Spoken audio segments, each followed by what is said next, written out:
There's new reporting out on the sources and scale of the wealth of financier Jeffrey Epstein and his ties to Wall Street. Epstein has pleaded not guilty to charges of sexually abusing dozens of underage girls in the early 2000s. For more on this new report, we're joined by Kate Kelly, who covers Wall Street for New York Times and who wrote the piece. And there's a lot in the piece, Kate, and a lot of good reporting about the names. The bold-faced names, Les Wexner. I'm from Ohio. I mean, how did he and Epstein get Ron Perlman down in Palm Beach? It's bizarre that this guy's scope and his contacts were so wide. I mean, he must have been a pretty engaging guy, right? Yeah, I mean, he strikes me, and I've never met him personally, but he strikes me as one of these guys who kind of has salons in his Upper East Side townhouse, and he has people from culture and from business and from politics come over for dinners and long discussions, and he's got ties to Harvard at one point, and he's known as a mathematician, even though actually he doesn't have an undergraduate degree. No. And he's philanthropic, and he's investing currencies. So, yeah, I mean, lots of different ties. The Wexner introduction, there are multiple accounts of how that happened. Was down there, too. Right, but apparently he charmed the chairman of Aon Insurance on an airplane at some point in the 1980s, who then introduced him to Wexner. And even at the time, Wexner's inner circle was surprised that Epstein ingratiated himself so quickly and so strongly.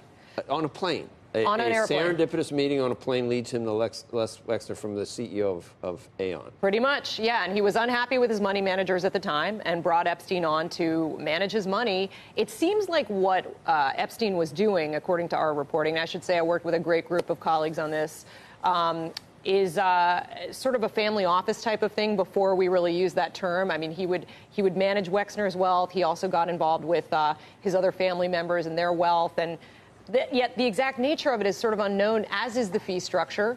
You know, if he were charging 1%, for example, of somebody like Leslie Wexner's investable assets, that could obviously bring in sizable fees on an annual basis, but we don't even know that that's what he was doing. It's not clear. And we've commonly referred to him as a hedge fund manager at times, also given him the billionaire title, which none of it seems really to fit. Right.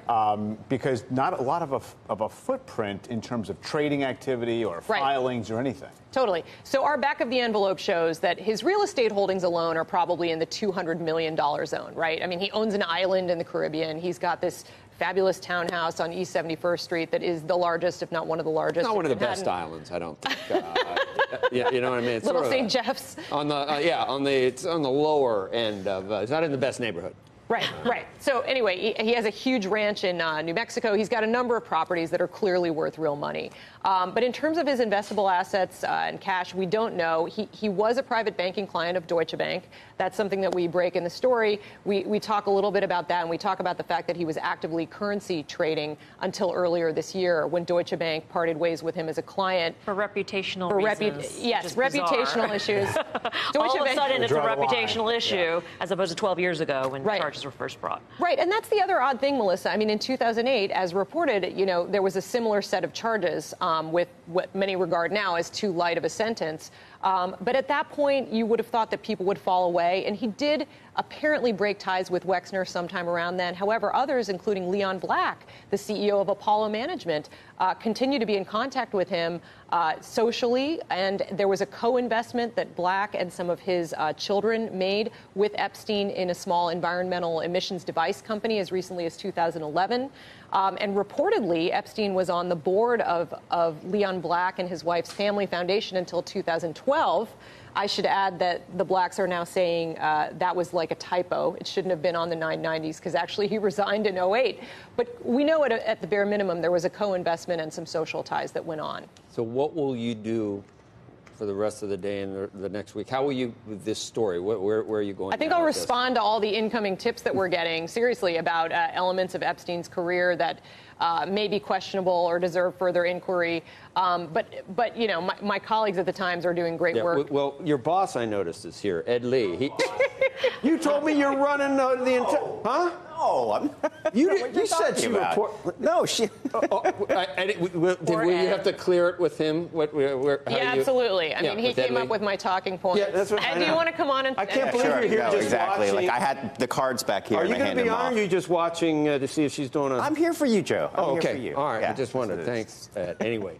But in all seriousness, the great Jim Stewart kind of led this effort. Yes. Matt Goldstein and David Enrich did great stuff. I think I don't know how much is there, but it's not necessarily a business story until you start taking these angles. And I'm not saying that we have a prurient interest in these things, but it's such so a many of these big people story. We follow. Yeah, exactly. We didn't even talk about Steve Hoffenberg, right? Yeah. Former owner of the New York Post and convicted fraudster. But, I mean, look, there's a forfeiture element to this indictment. So going after Epstein's assets, the real property and other assets, if for whatever reason they're not able to secure that when needed, is going to be a real storyline. Not to mention, people are just keen to know more about who this guy is and how he became this putatively wealthy figure.